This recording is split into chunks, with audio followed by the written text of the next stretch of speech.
히브리어로 본 창세기 강해 97강입니다. 97강. 오늘의 본문 말씀은 창세기 10장 6절로 12절까지입니다. 10절로 6절로 12절입니다. 제목은 함의 아들은 이렇게 나와 있습니다. 6절부터 제가 봉독하겠습니다. 함의 아들은 구스와 미스라임과 붓과 가나안이요, 구스의 아들은 스바와 하윌라와 삽다와 라흐마와 삽드가요, 라흐마의 아들은 스바와 드단이며, 구스가 또 니므롯을 낳았으니 그는 세상에 처음 영걸이라. 그가 여호와 앞에서 특이한 사냥꾼이 되었으므로 속담에 이르기를 아무는 여호와 앞에 니므롯 같은 특이한 사냥꾼이로다 하더라. 그의 나라는 시날 땅의 바벨과 에렉과 악갓과 갈레에서 시작되었으며, 그가 그 땅에서 아수르로 나아가 니느웨와 르호보딜과 갈라와 및 니느웨와 갈라 사이에 레센, 이는 큰 성이라 을 건축하였으며. 아멘. 이제 6절부터는 함의 아들에 대해서 이제 기록되고 있습니다. 창세기 9장까지는 이제 노아의 일대기, 그렇죠? 노아가 어떻게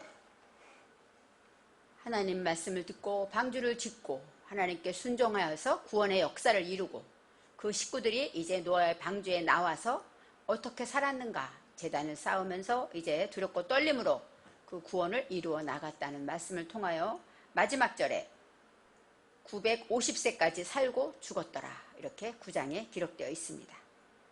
하나님은 창조주이시기 때문에 우리 피조물인 우리들을 사랑하시고 우리를 구원하시기 위해서 하나님은 노아를 택하십니다. 노아의 순종과 노아를 통하여서 방주를 짓게 하시고, 이 방주를 통하여서 하나님이 창조한 모든 만물들을 구원하시고자 하시는 계획을 가지고 있습니다. 40일 동안 하늘에서 비가 내렸다. 물론 홍수죠. 홍수지만 하늘에서 하늘은 하나님이 계신 곳이죠. 높은 사상으로 말하고 있습니다. 비라는 것은 어때요? 우리 안에서 하나님의 말씀에 응답, 하나님의 말씀을 말하기도 합니다. 샘이라는 것도 있고, 이 비, 그다음에 하늘에서 내려오는 그런 하늘, 이런 것들은 다 하나님의 말씀의 생수를 가리키고 내 속에 어떤 죽어져야 할 것들, 그런 것도 말하고 있습니다. 40일 동안 비가 내림으로 이제 방주가 떠올랐다, 이렇게 나죠. 이 방주라는 건 태바인데, 태바라는 것은 내 안에 혼돈과 공허와 무지, 이 모든 것들이 다 줄인 것을 말할 때 태바라고 말합니다. 하나님의 말씀을 듣고 깨닫게 되면 될수록 내 속에 무지가 떠오르죠. 그래서 내 눈에 보입니다. 아, 내가 이런 게 없는 줄 알았는데 이게 나타나네? 내가 이런 모습이 있네? 이렇게. 내 안에 욕심이 있네? 내 안에 이기심이 있네?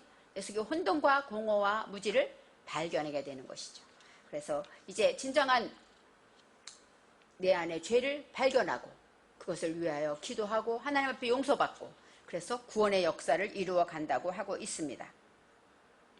우리가 하나님의 말씀을 듣고 그 말씀을 통해서 우리가 돌이켜 말씀에 비추어 회개하죠. 율법을 통하여 죄를 발견하는 것처럼 말씀을 통해서 회개할 때 하나님께서 성령을 통하여 거듭나게 하시고 구원받는 역사를 이루게 되고 있습니다.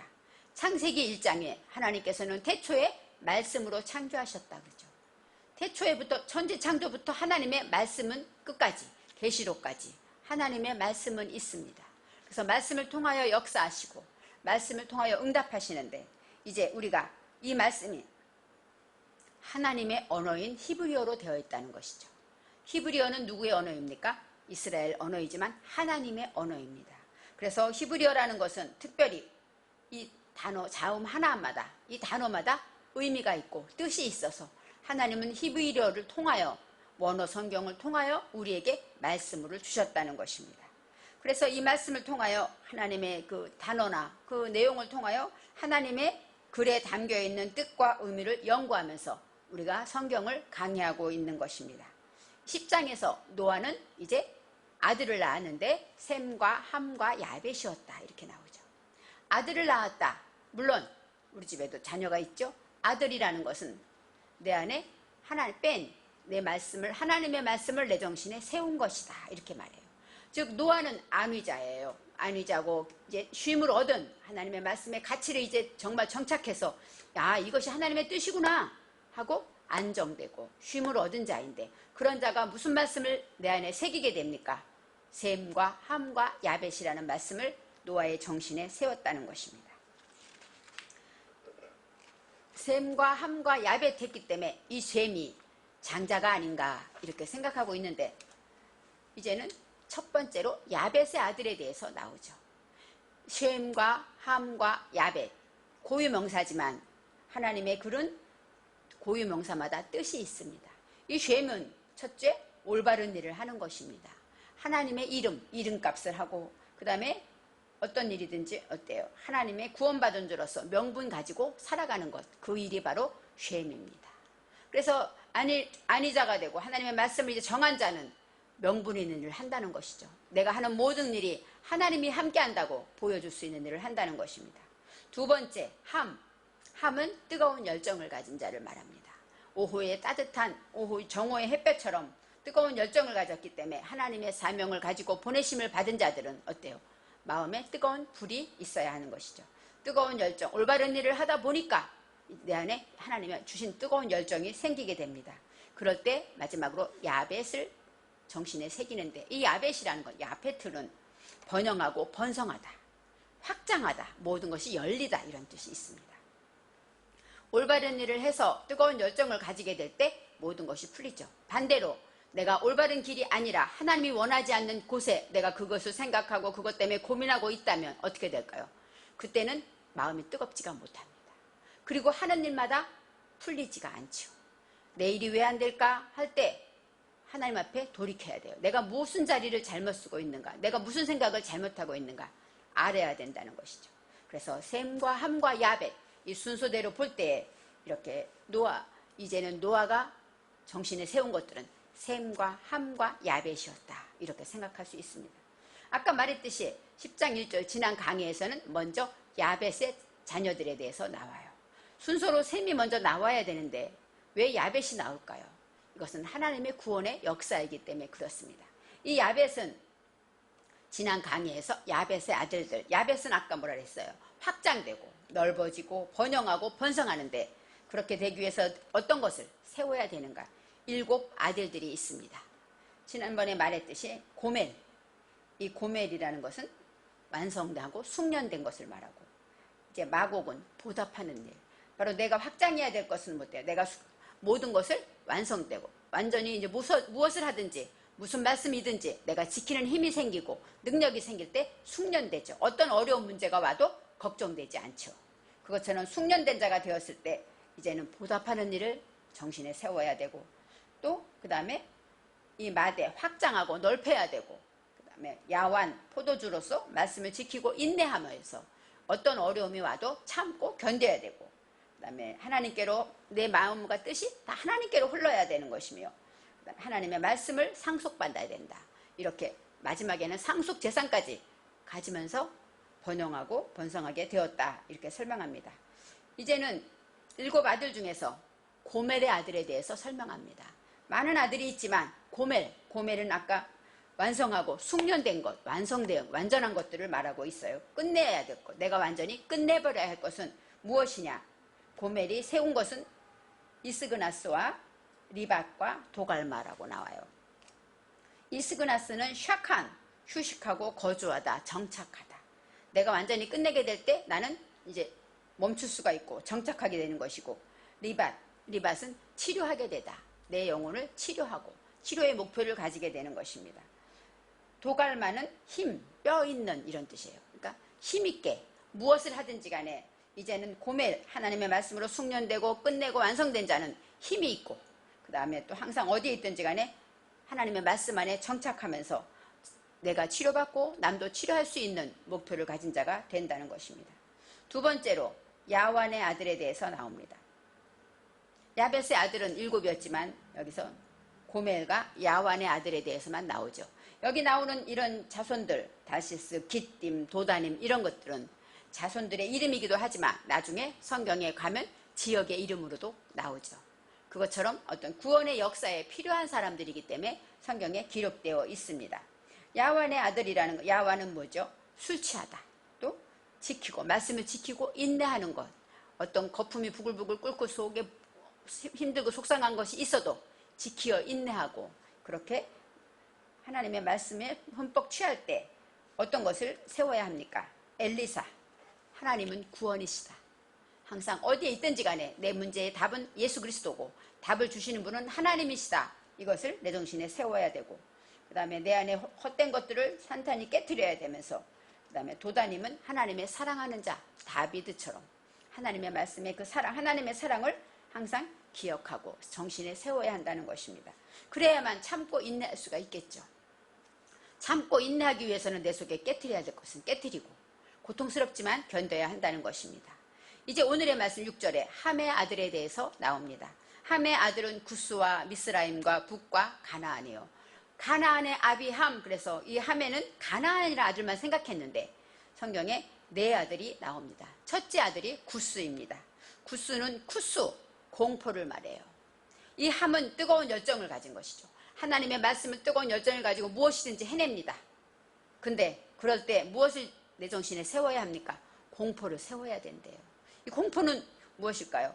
내 속에 있는 죄와 허물들, 이런 것들을 내가 어떻게 하든지 죄를 짓지 않으려고 노력해야 한다는 것이죠.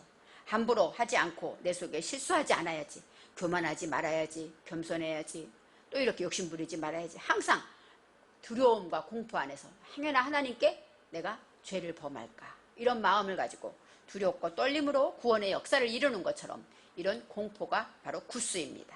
그 다음에 미스라임은 마차르인데 닫다, 제한하다, 경계를 정하다예요. 그러니까 하나님의 말씀으로 뜨거운 열정을 가져서 무조건 내 맘대로 다 하는 것이 아니라 하나님이 허락한 한도 내에서 어디까지, 내가 이것까지는 지켜야지, 이것까지는 내가 넘어가지 말아야지 하고 스스로 경계를 정하면서 그 안에서 공포를 느끼게 되는 것입니다. 이 붓은 푸투인데 고통과 내 속에 어떤 죄와 허물을 벗겨낼 때 어떨까요? 죄와 허물을 용서받고 벗겨낼 때는 고통이 있습니다. 뱀이 허물을 벗는 것이 고통이 없을까요?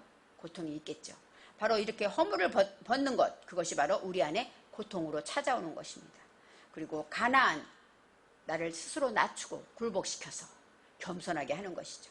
그래서 함의 아들은 이렇게 공포 속에서 제한할 것은 제한하고, 그 다음에 또 그 죄를 벗어내기 위해서 고통을 견뎌야 되고, 그 다음에 그러기 위해서 나는 어때요? 낮은 자가 되어야 한다는 것입니다. 바로 함의 아들의 이 설명을 통해서, 내가 진짜 뜨거운 열정을 가진 자라면 이것에 대해서 내가 마음껏 말해도 어디까지는 해야 되고, 상대방의 기분을 헤아리고 내 마음대로 말할 때 그도 상처받기 때문에 내가 남에게 혹시 상처 주지 않을까? 내가 열정 때문에 이렇게 어떤 경계를 정하는 그런 모습으로 이제 말씀들을 내 정신에 세우게 됩니다. 7절에 구스의 아들은 스바와 하윌라와 삽다와 라마와 삽드가요, 이렇게 나오죠.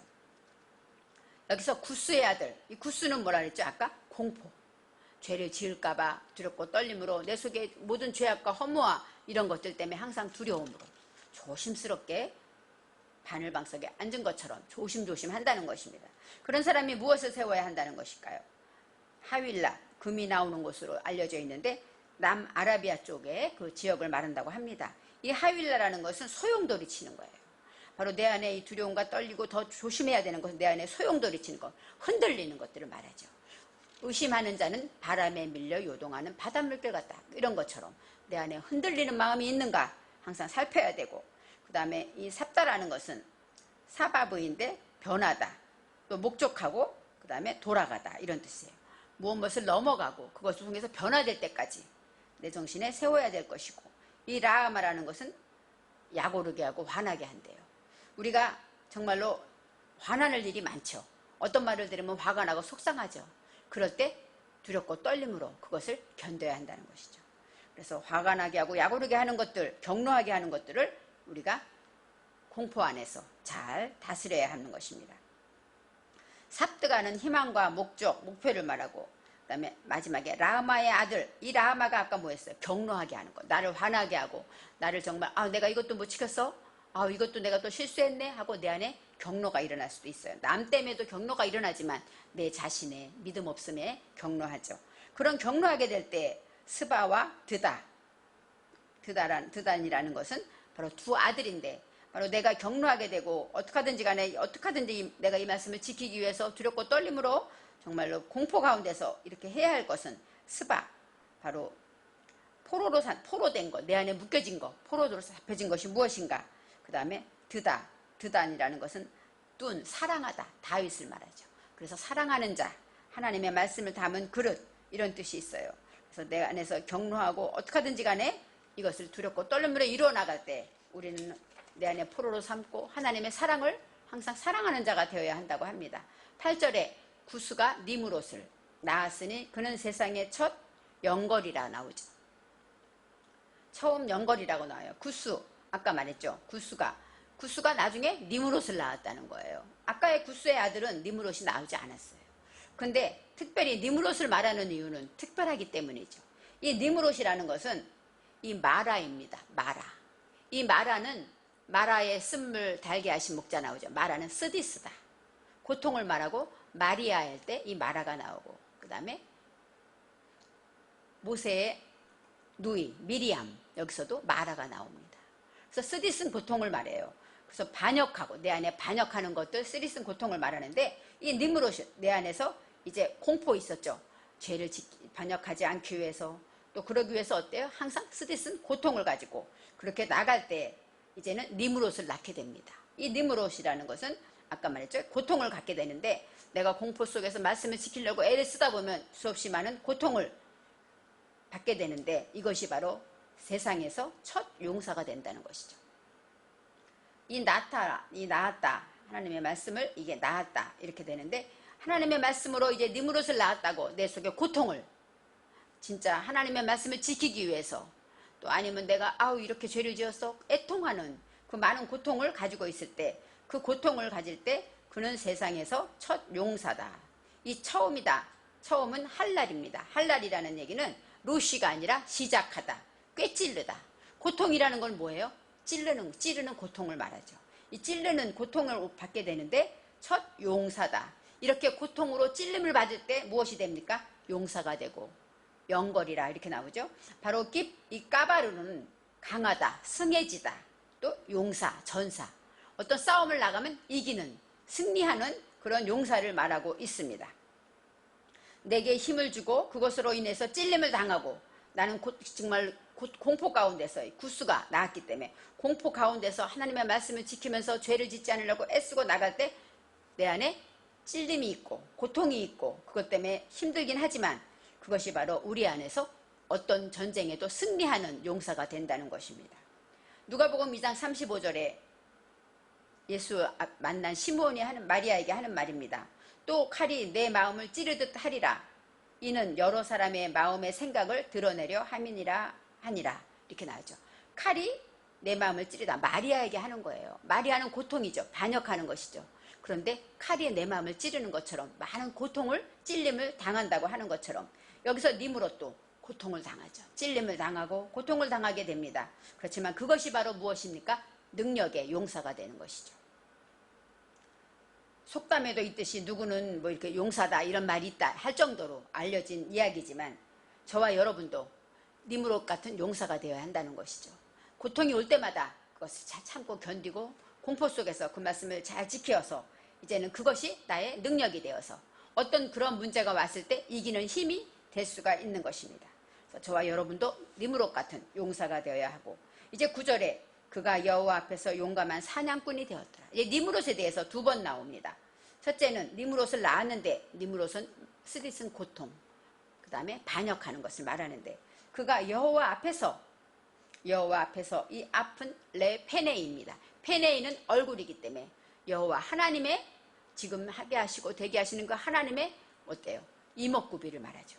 그래서 용사는 어때요? 용사는 칼로 싸워 이기기도 하지만 눈으로, 입으로 말하는 것으로 어때요? 이길 수가 있는 것입니다.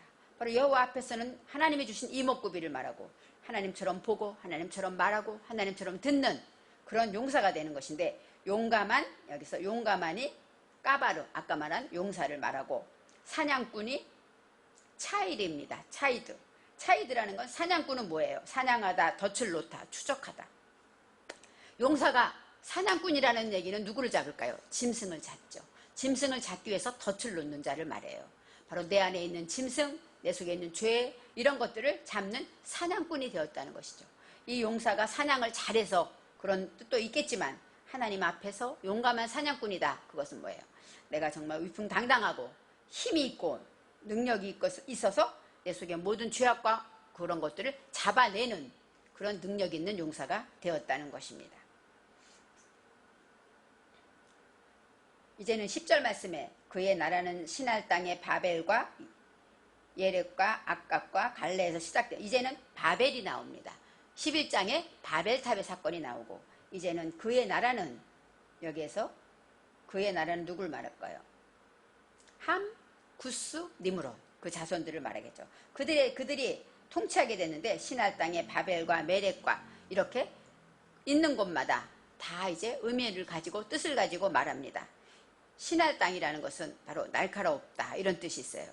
그리고 찢어지다, 이런 뜻도 있는데, 하나님의 말씀으로 인하여서 이제는 하나님의 말씀으로 내가 날카롭게 정리되고 나를 예리하게 반성하고 분석할 수가 있게 되죠. 내가 내 속에 예전에는 두리뭉실 넘어갔던 것들도 작은 표정 하나, 내가 말하는 한마디, 이런 것까지 다 살펴볼 수 있는 날카로운 사람이 되는 것이고, 이 바벨은 혼합시키다, 섞여진 것을 말하고 먹이를 주다, 이런 뜻이 있습니다. 그 다음에 에렉은 아라크로 길다, 오래다, 인내하다, 이런 말이 있습니다. 그래서 하나님의 말씀으로 모든 것을 이제 단단히 묶고, 악갓은 단단히 묶다, 매다, 그리고 이제 완성에 맞췄다는 것이죠. 그의 나라, 구스의 나라는 이것처럼 어때요? 날카롭게 예리하면서도, 그 다음에 하나님의 말씀으로 섞여 있어요. 그렇지만 그것을 참고 인내해서, 혼합되어 있지만 인내하고 끝까지 해서 그것을 하나님의 단단히 나를 넘어지지 않도록, 흔들리지 않도록 단단히 묶고 강화시켜서 마침까지, 끝나는 날까지 간다는 것이 하나님의 나라, 이렇게 설명합니다. 이렇게 될 때 말씀으로 통치하게 되는 것이죠. 이제 11절에 아수르로, 그 땅에서 아수르로 나아간다. 아수르가 우리가 아는 아수르, 포로로 잡혀가죠. 이 아수르라는 것은 아샤르입니다. 아샤르는 어떤 뜻이냐? 행복하다, 정직하다, 직진하다, 행복하다고 말하다. 바로 하나님의 말씀에 구속됐을 때, 그렇게 구속될 때 우리는 행복하고 똑바로 정직하고 직진으로 나갑니다. 그래서 이제는 하나님의 말씀으로, 이제 하나님의 나라로 시작되면서 이제 말씀에 구속돼서 행복해지고 정직해 나가면서 니느웨와 르호봇과 갈라라고 나와요. 이 르호봇은 무엇입니까? 라하브, 넓다, 르호봇. 그 야곱의 우물 중에 르호봇이라니죠. 넓다, 이런 뜻이 있죠. 그래서 넓다, 점점점 넓어지고 광대해지고 이렇게 지역을 넓혀가게 되는 것입니다. 그러면서 마지막 갈라는 완성하고 끝내게 돼요. 그러니까 하나님의 역사는 이렇게 여러 가지 단계를 통해서 마지막에는 끝내는 단계로 나아가는 것입니다. 이제 우리가 이렇게 많은 사람들의 이름을 가지고 그 뜻을 생각하면서, 아, 이런 뜻이구나 생각하지만, 시작은 어렵고 힘들고 복잡하고 참고 인내하기 어렵지만 결국은 하나님은 마치게 하시고 마무리 지어서 하나님의 나라를 세우게 하시는 것입니다. 마지막 12절에 니느웨와 갈라 사이에 레센은 건축하였다. 이 레센이라는 것이 새로운 이름이 나오는데, 이것은 성의 이름이라고 나와요. 이는 큰 성읍이라고 나옵니다. 이 레센이라는 것은 어떤 거냐면 묵다, 제갈먹이다. 우리가 하나님의 말씀을 듣고 나면 어때요? 내 입에 제갈먹이라고 나오죠. 말 조심하고 더 구수, 공포 안에서 내 입에 조심해야지, 한마디라도 퉁명스럽게 말아야지, 이렇게 내 입에 제갈먹이다. 이것이 바로 레센이라는 뜻이 있습니다. 제갈먹이다, 묵다, 고백하다, 이런 뜻이고, 큰 성읍이다. 이 큰은 까돌입니다. 까돌은 어때요? 소중하다, 그리고 보답하다, 이런 뜻이 있고, 그 다음에 크다, 하나님과 내가 꼬아 합쳐지다, 이런 뜻이 있습니다. 내가 하나님과 꼬아 합쳐질 때 우리는, 나는 약하지만 하나님의 큰 것과 함께 나아갈 때 우리는 성장하고, 그 다음에 소중하고 커다란 자가 된다는 것입니다. 큰 성읍이라는 것은 레센이라는 큰 성읍의 이름을 말하고 있습니다. 하지만 이것이 이렇게 해서 내가 잭을 먹이고 이러는 것들이 나에게는 소중한 깨달음이 되었다. 이렇게 설명할 수가 있죠. 성경에 나오는 이 오늘에 나온 수없이 많은 이름들, 그 이름들은 다 그 시대의 그 역사적인 이름일 것입니다. 그렇지만 아까 말했듯이 하나님의 언어인 히브리어에는 이렇게 단어마다 뜻이 있어서 그 단어가 지금 우리에게 어떤 뜻인가, 그 역사적으로 나오는 이 사람들이 우리에게 무슨 뜻이 있겠습니까? 그렇지만 히브리어만이 가지고 있는 그 뜻을 통하여서 내 안에 이런 것이 부족하구나, 하나님은 내 안에 구스의 이 아들을 통해서 내가 이것을 가져야 되겠구나, 이렇게 내가 정말로 니무롯 같은 영걸 이런 용사가 되기 위해서는 내가 어떻게 고통이 와도 참아야 되겠구나, 이렇게 견디면서 이겨내면서 마지막에 큰 성읍이었다. 이 성읍은 소중한 커다란 또 보답하는 아름다운 큰 성읍이 깨달음이 되었다. 이렇게 설명할 수 있습니다. 우리가 오늘 말씀을 통해서 하나하나 기억할 때마다 다 기억은 못하지만 하나님의 말씀의 그 고유명사마다 뜻이 있는 것을 기억해서 내게 주시는 말씀으로 은혜 받으시기 바랍니다.